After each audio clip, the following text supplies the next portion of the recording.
നമസ്കാരം, കർമ്മ ന്യൂസിലേക്ക് സ്വാഗതം.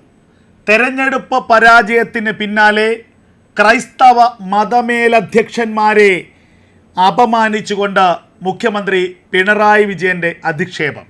യാക്കോബായ നിരണം ഭദ്രാസനം മുൻ അധ്യക്ഷൻ മാർ കുർലോസിസിനെതിരെയാണ് ഇന്ന് പിണറായി വിജയൻ ആഞ്ഞടിച്ചത്.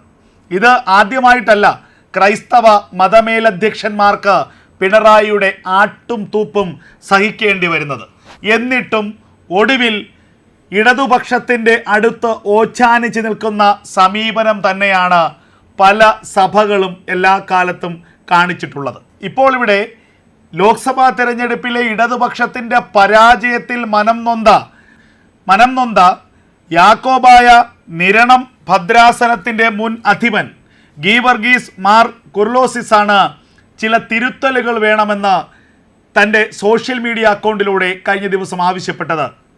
അതായത് എല്ലാ കാലത്തും പ്രളയമുണ്ടാകില്ല, കിറ്റ് രാഷ്ട്രീയത്തിലൂടെ എല്ലാ കാലത്തും അധികാരം പിടിക്കാൻ കഴിയില്ല, തൊലിപ്പുറത്തുള്ള ചികിത്സയല്ല വേണ്ടത്, എവിടെയാണ് പാളിച്ചകൾ ഉണ്ടായത് എന്നുള്ളത് കൃത്യമായി മനസ്സിലാക്കി തിരുത്തലുകൾ വരുത്തിയാൽ മാത്രമേ ഇടതുപക്ഷത്തിന് കേരളത്തിൽ മുന്നോട്ട് പോകാനാകൂ. ഇല്ലെങ്കിൽ പശ്ചിമ ബംഗാളിലെയും ത്രിപുരയിലെയും അവസ്ഥ തന്നെയാകും കേരളത്തിലേതെന്നുമെന്നുള്ള ഒരു മുന്നറിയിപ്പ് മാത്രമാണ് അദ്ദേഹം നൽകിയത്. എന്നാൽ അത് മുഖ്യമന്ത്രി പിണറായി വിജയനെ പ്രകോപിപ്പിച്ചത് ചില്ലറയായിട്ടൊന്നുമല്ല. ചില വിവരദോഷികൾ എല്ലാ സഭകളിലും ഉണ്ടാകും, അത്തരത്തിൽ സഭയിലും ചില വിവരദോഷികൾ ഉണ്ട് എന്നാണ് തനിക്ക് മനസ്സിലാകുന്നതെന്നാണ് പിണറായി വിജയൻ അത് പറഞ്ഞത്. കേരളത്തിലെ ഏറ്റവും ബഹുമാനിക്കപ്പെടുന്ന മത നേതാക്കളിലൊരാളാണ് മാർ കുർലോസിസ്. അദ്ദേഹത്തെയാണ് കേരളത്തിൻ്റെ മുഖ്യമന്ത്രി ഇത്തരത്തിൽ അപമാനിച്ചത്. ഇതിലൊന്നും ക്രൈസ്തവ സഭകൾക്കൊന്നും വലിയ പ്രതിഷേധമൊന്നുമില്ല. ഇതുവരെ ആരുടെയും പരസ്യ പ്രതിഷേധം നമ്മൾ ഇതുവരെയും ആരുടെയും പരസ്യ പ്രതിഷേധം നമ്മൾ കണ്ടുമില്ല. ക്രൈസ്തവ പുരോഹിതർക്കിടയിലും, അതായത് മുഖ്യമന്ത്രിയുടെ വാക്കുകൾ എങ്ങനെയായിരുന്നു: പ്രളയമാണ് ഈ സർക്കാരിനെ അധികാരത്തിലേറ്റിയത്, ഇനിയൊരു പ്രളയം ഉണ്ടാകുമെന്ന് ധരിക്കേണ്ട എന്നാണ് ഒരു പുരോഹിതൻ പറഞ്ഞതായി ഞാൻ പത്രത്തിൽ വായിച്ചത്. പുരോഹിതന്മാരുടെ ഇടയിലും ചിലപ്പോൾ വിവരദോഷികൾ ഉണ്ടാകും എന്നതാണ് ഈ വാചകത്തിലൂടെ വ്യക്തമാകുന്നത്. ആരും ഇവിടെ ഒരു പ്രളയം ഉണ്ടാകണമെന്ന് ആഗ്രഹിക്കുന്നില്ല. അതിനെ ശരിയായ രീതിയിൽ അതിജീവിക്കാൻ നാടാകെ ഒറ്റക്കെട്ടായി നിന്നു. അതാണ് കേരളം ലോകത്തിന് നൽകിയ പാഠമെന്നും പിണറായി പറഞ്ഞു. അതായത് എന്താണ് മാർ കുർലോസിസ് പറഞ്ഞതെന്നും എന്താണ് പിണറായി വിജയൻ അതിൽ കേട്ടതെന്നുമുള്ളതിൻ്റെ വ്യത്യാസമാണ് ഇപ്പോൾ നമ്മൾ കണ്ടത്. രാജ്യത്ത് ജനാധിപത്യ പ്രക്രിയയിൽ ഒരു രാഷ്ട്രീയ പാർട്ടി എങ്ങനെയാകണമെന്ന ഒരു നിർദ്ദേശം മാത്രമാണ് അദ്ദേഹം വച്ചത്. കഴിഞ്ഞ സർക്കാർ, ഒന്നാം പിണറായി സർക്കാരിന് പിന്നാലെ രണ്ടാം പിണറായി സർക്കാർ എങ്ങനെയാണ് അധികാരത്തിലെത്തിയതെന്നുള്ളത് ഈ നാട്ടിലെ എല്ലാവർക്കും അറിയാവുന്ന കാര്യമാണ്. കിറ്റ് രാഷ്ട്രീയത്തിൻ്റെ പേരിൽ മാത്രമാണ്, കിറ്റിലൂടെ ജനങ്ങളുടെ കണ്ണിൽ പൊടിയിട്ട് കൊണ്ടാണ് ഈ സർക്കാർ അധികാരത്തിലേറിയത്. ആ സർക്കാർ അധികാരത്തിലേറി 2.5 വർഷം കഴിയുമ്പോഴാണ് ലോക്സഭാ തെരഞ്ഞെടുപ്പ് വരുന്നത്. വമ്പിച്ച തിരിച്ചടി, വമ്പിച്ച പരാജയം ഇടതു സർക്കാരിന് നേരെ ഉണ്ടാകുന്നു. 19 സീറ്റുകളിൽ LDF തോറ്റു തുന്നം പാടുന്നു. ആലത്തൂരിൽ മാത്രം ഒരു കനൽത്തരിയായി കെ രാധാകൃഷ്ണൻ ജയിക്കുന്നു. അവിടെയും എന്തുകൊണ്ട് കെ രാധാകൃഷ്ണൻ ജയിച്ചു എന്ന് കേട്ടാൽ അവിടുത്തെ UDF സ്ഥാനാർത്ഥിയുടെ കഴിഞ്ഞ 5 വർഷക്കാലത്തെ പരാജയപ്പെട്ട ഭരണം കൊണ്ട് മാത്രം, പ്രവർത്തന പരാജയം കൊണ്ട് മാത്രം. ഇടതുപക്ഷത്തിൻ്റെ കോട്ടകളിൽ പോലും വോട്ട് ചോർച്ചയുണ്ടായി. തിരുവനന്തപുരത്ത് ആറ്റിങ്ങൽ ലോക്സഭാ മണ്ഡലത്തിൽ CPM ഏറ്റവും അധികം പ്രതീക്ഷ പുലർത്തിയ മണ്ഡലത്തിൽ പല കോട്ടകളിലും CPM വോട്ട് മറിഞ്ഞു. ആറ്റിങ്ങലിൽ 7 നിയമസഭാ മണ്ഡലങ്ങൾ ഭരിക്കുന്നത് CPM ഇടതുപക്ഷമാണ്. എന്നിട്ട് എല്ലാ നിയമസഭാ മണ്ഡലങ്ങളിലും പിന്നോക്കം പോയി എന്നുള്ളതാണ് യാഥാർത്ഥ്യം. തൃശ്ശൂരിലെ സംഭവമോ ആലപ്പുഴയിലോ എ മാരിഫ് പരാജയപ്പെട്ടത് എത്രയോ വലിയ മാർജിനിലാണ്. അങ്ങനെ എന്തിനേറെ പറയുന്നു, കണ്ണൂരിൽ പാർട്ടി കോട്ടയിൽ CPMൻ്റെ സംസ്ഥാന സെക്രട്ടറിയുടെ നാട്ടിൽ, മുഖ്യമന്ത്രിയുടെ നാട്ടിലൊക്കെ തന്നെ BJPയും കോൺഗ്രസുമൊക്കെ വോട്ടുയർത്തിയപ്പോൾ തകർന്ന് തരിപ്പണമായത് CPMൻ്റെ കോട്ടകളാണ്. മതമേലധ്യക്ഷൻ അദ്ദേഹത്തിൻ്റെ ഒരു വ്യക്തമായ നിലപാട് വ്യക്തമാക്കുന്നു. CPM ഇടതുപക്ഷം ഇങ്ങനെ പോയിട്ട് കാര്യമില്ല, ഇടതുപക്ഷം കാലോചിതമായ തിരുത്തലുകൾ വരുത്തണം. ഇടതുപക്ഷം അവരുടെ പ്രവർത്തനത്തെക്കുറിച്ച് ഒന്നുകൂടി ഇരുത്തി ചിന്തിക്കണം. ഇങ്ങനെ മുന്നോട്ട് പോയാൽ ഇടതുപക്ഷത്തിന് വലിയ തിരിച്ചടി ഉണ്ടാകുമെന്ന് പറഞ്ഞ ഉടൻ തന്നെ ആ മതമേലധ്യക്ഷനെ അടച്ചാക്ഷേപിക്കാൻ, വളരെ നീചമായ ഭാഷയിൽ, നിന്ദ്യമായ ഭാഷയിൽ അദ്ദേഹത്തെ ആക്രമിക്കാൻ, ആക്ഷേപിക്കാൻ പിണറായി വിജയനെ പോലൊരു നേതാവിനല്ലാതെ കേരളത്തിൽ മറ്റാർക്കും കഴിയില്ല എന്നുള്ളതാണ് യാഥാർത്ഥ്യം. എന്നിട്ടും കണ്ണു തുറക്കാത്തത് ക്രൈസ്തവ സമൂഹമാണ്. ഈ ഇടതു സർക്കാരിൻ്റെ കാലത്ത് എത്രയോ തവണ നിന്ദ്യമായ രീതിയിലുള്ള തിരിച്ചടി ഈ സർക്കാരിന് ഏൽക്കേണ്ടി വന്നിട്ടുണ്ട്. സർക്കാരിൽ നിന്നുള്ള ഏറ്റവും നികൃഷ്ടമായ വിമർശനങ്ങൾ ഏൽക്കേണ്ടി വന്നിട്ടുണ്ട്. എന്നിട്ടും ഇടതു വലതു ചേരികളിൽ പോയി നിന്ന് അവർക്ക് ഓശാന പാടുകയാണ് ഈ സമൂഹവും ഈ സമൂഹത്തിലെ നേതൃത്വവും ചെയ്യുന്നതെന്നുള്ളതല്ലേ നമ്മൾ കണ്ടുവരുന്നത്. ഇവിടെ ദേശീയ കാഴ്ചപ്പാടിൽ BJP നേതൃത്വം കൊടുക്കുന്ന NDA അടക്കമുള്ള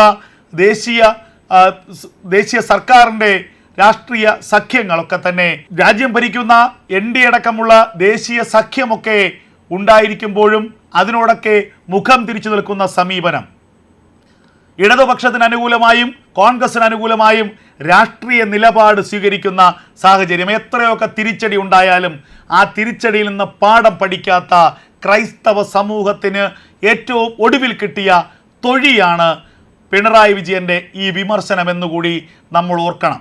പിണറായി ഇതാദ്യമായിട്ടല്ല ക്രൈസ്തവ സഭാ നേതൃത്വത്തെ ഒക്കെ നികൃഷ്ടമായി വിമർശിക്കുന്നത്. നികൃഷ്ടജീവി എന്ന് വരെ ഒരു പുരോഹിതനെ, ഒരു മത അധ്യക്ഷനെ അഭിസംബോധന ചെയ്ത ഒരു രാഷ്ട്രീയ നേതാവാണ് പിണറായി വിജയൻ. അതുകൊണ്ട് തന്നെ പിണറായിയുടെ ഈ വാക്കുകളിലൊന്നും ആരും അത്ഭുതം കാണുന്നില്ല. ആർക്കെതിരെയും എന്ത് നികൃഷ്ടമായ പദവും ഉപയോഗിക്കാൻ ലൈസൻസ് ഉള്ള വ്യക്തിയാണ് പിണറായി വിജയൻ എന്നുള്ളത് നമുക്ക് കഴിഞ്ഞകാല ചരിത്രങ്ങൾ പരിശോധിച്ചാൽ മനസ്സിലാകും. പ്രളയകാലത്ത് ഇന്ന് അദ്ദേഹം അതിന് വാർത്താ സമ്മേളനത്തിൽ തന്നെ അതിനുള്ള ഒരു അവസരമുണ്ടാക്കി എന്നുള്ളതാണ് ശ്രദ്ധേയമായ കാര്യം. ലോക്സഭാ തെരഞ്ഞെടുപ്പിലെ വൻ പരാജയത്തിന് കാരണം ഒന്നാം പിണറായി സർക്കാരിനെ അപേക്ഷിച്ച് രണ്ടാം പിണറായി സർക്കാരിലെ നിലവാര തകർച്ചയെന്നായിരുന്നു മാർ കുറിലോസിസിൻ്റെ പ്രധാനപ്പെട്ട വിമർശനം. ഭൂരിപക്ഷം മന്ത്രിമാരുടെയും പ്രകടനം ദയനീയമാണ്. ധാർഷ്ട്യവും ധൂർത്തും ഇനിയും തുറന്നാൽ ഇതിലും വലിയ തിരിച്ചടികളായിരിക്കും ഇടതുപക്ഷത്തെ കാത്തിരിക്കുക. എപ്പോഴും പ്രളയവും മഹാമാരികളും രക്ഷയ്ക്കെത്തണമെന്നില്ല. കിറ്റ് രാഷ്ട്രീയത്തിൽ ഒന്നിലധികം പ്രാവശ്യം കേരളത്തിലെ ജനങ്ങൾ വീഴില്ല. പ്രത്യേകിച്ച് കേരളത്തിൽ തിരുത്തുമെന്ന നേതൃത്വം പറയുന്നത് സ്വാഗതാർഹമാണ്. അത് പക്ഷേ തൊലിപ്പുറത്തുള്ള ചികിത്സയാകരുത്. രോഗം ആഴത്തിലുള്ളതാണ്. ചികിത്സയും ആഴത്തിൽ തന്നെ ഇറങ്ങണം. ഇടതുപക്ഷം ഇടത്ത് തന്നെ നിൽക്കണം. ഇടത്തോട്ട് ഇൻഡിക്കേറ്റർ ഇട്ടിട്ട് വലത്തോട്ട് വണ്ടി ഓടിച്ചാൽ അപകടമുണ്ടാകും, ലക്ഷ്യസ്ഥാനത്ത് എത്തുകയുമില്ല എന്നതായിരുന്നു മാർ കുറിലോസിന്റെ പ്രധാനപ്പെട്ട വിമർശനം.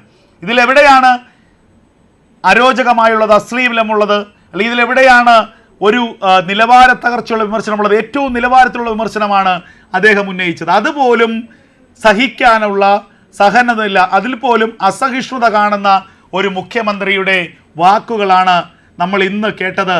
എന്തായാലും കേരളത്തിലെ ക്രൈസ്തവ സമൂഹം ഇനിയെങ്കിലും ചിന്തിക്കണം. ഇങ്ങനെ നിരന്തരമായി ആട്ടും തൂപ്പും ഒരു രാഷ്ട്രീയ പാർട്ടിയിൽ നിന്ന്, അതിൻ്റെ നേതൃത്വത്തിൽ നിന്ന് ലഭിച്ചിട്ടും എന്തുകൊണ്ടാണ് ഒരു വാക്കുരിയാടി പ്രതിഷേധിക്കാൻ ആ മതത്തിന്, ആ സമുദായത്തിന് കഴിയാതെ പോകുന്നത് എന്നുള്ളത് ഒന്ന് ചിന്തിക്കേണ്ടിയിരിക്കുന്നു. നിങ്ങൾ ആർക്കൊക്കെ ഓശാന പാടുന്നോ, നിങ്ങളുടെ ഒരു സ്വയം അഭിമാനം ആർക്ക് മുന്നിലൊക്കെ നിങ്ങൾ അടിയറ വയ്ക്കുന്നോ, അവിടെയൊക്കെ നിങ്ങൾക്കുണ്ടാകുന്ന തിരിച്ചടി തന്നെയാണ് ഇവിടെയും ലഭിച്ചിരിക്കുന്നത്. ഒരു കാലത്ത് നിങ്ങൾ ഓർക്കണം, കേരളത്തിലെ ക്രൈസ്തവ സഭയുടെ പവർ എന്തായിരുന്നുവെന്ന്. Oommen Chandy, KM Mani, TM Jacob, PJ Joseph, KC Joseph അടക്കം AK ആന്റണി, കേരള രാഷ്ട്രീയത്തിൻ്റെ തലതൊട്ടപ്പന്മാരാരായിരുന്നു?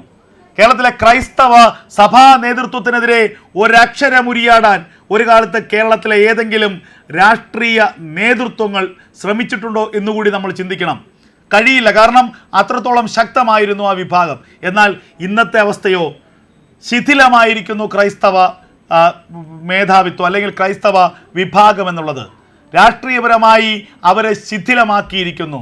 അങ്ങനെ രാഷ്ട്രീയ നേട്ടത്തിന് വേണ്ടി വെട്ടിമുറിച്ചിരിക്കുന്നു അവരെ. ഒടുവിൽ ആരോരുമില്ലാതെ ഉള്ള വിലാപങ്ങൾ മാത്രമാണ് ആ സമുദായത്തിൽ നിന്ന് ഉയരുന്നത്. അല്ലെങ്കിൽ ഇത്രത്തോളം നീചമായ പദങ്ങൾ പ്രയോഗിച്ചിട്ട് പോലും ഏതെങ്കിലും തരത്തിലുള്ളൊരു പ്രതിഷേധം ഒരു വാക്കുകൊണ്ടെങ്കിൽ ഒരു പ്രതിഷേധം ഒരു മുഖ്യമന്ത്രിയുടെ വാക്കിനെതിരെ, മുഖ്യമന്ത്രിയുടെ പരാമർശത്തിനെതിരെ ഉണ്ടാകേണ്ടതല്ലേ?